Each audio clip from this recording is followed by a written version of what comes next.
7h10, c'est le moment d'ouvrir notre fenêtre sur l'étranger. Vous partez à Londres, Damien. Oui, et c'est Valérie Le Rouge qui nous attend devant l'abbaye de Westminster. Alors évidemment, Valérie, dans l'actualité, c'est évidemment le couronnement de Charles III. C'est demain. Toute la ville, pour ne pas dire tout le pays, est déjà fin prêt pour l'événement. C'est ce que vous nous confirmez. Bonjour Valérie.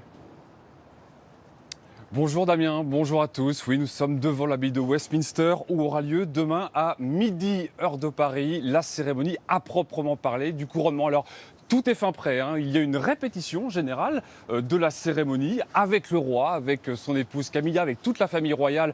C'était avant-hier ici à l'intérieur. Il y a eu également la répétition du défilé avec le carrosse et tous les détachements militaires entre minuit et 4 heures du matin. Et désormais, tout le monde est prêt, tout le monde est tourné vers cet événement. Alors, les Britanniques d'une part, hein, qui sont très impatients, et les très nombreux touristes aussi. D'ailleurs, la ville rivalise d'imagination pour les touristes. Vous pouvez vous mettre dans la peau du roi, par exemple, avec un défilé en carrosse.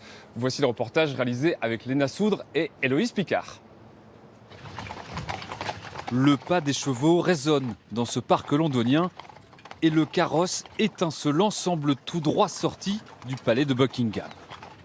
L'intérieur est paré de velours rouge, la cabine ornée de statuettes dorées, comme le carrosse qu'utiliseront Charles et Camilla demain matin. On y croit à 100%. 100%. Non, c'est pas le vrai. C'est une super expérience. C'est un bon avant-goût pour le couronnement de samedi. Et on se presse pour emprunter la réplique du Gold State Coach, le carrosse utilisé depuis 260 ans par les souverains britanniques. Celui-là est loué par une célèbre application de VTC. Il a servi pour la série The Crown. Il permet à ses touristes de se glisser dans la peau d'un monarque.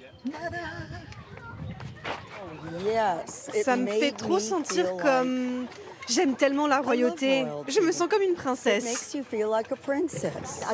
Je n'arrêtais pas d'imaginer ce que pouvait vivre la reine là-dedans. Quelle chaleur à l'intérieur.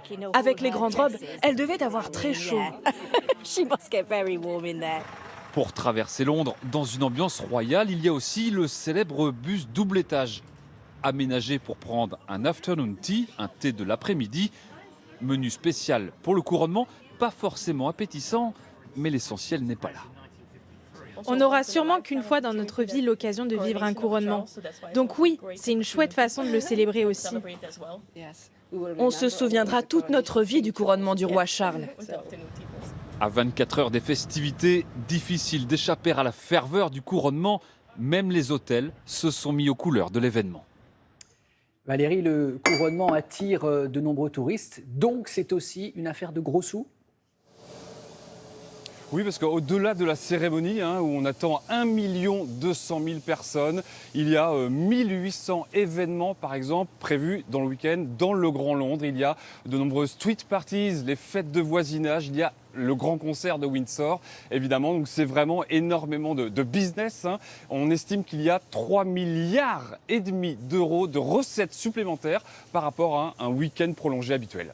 Merci beaucoup Valérie. Et donc on vous rappelle que demain à partir de 6h, édition spéciale sur les antennes de France Télévisions, notamment de France 2. Merci beaucoup, on vous retrouvera demain. Merci.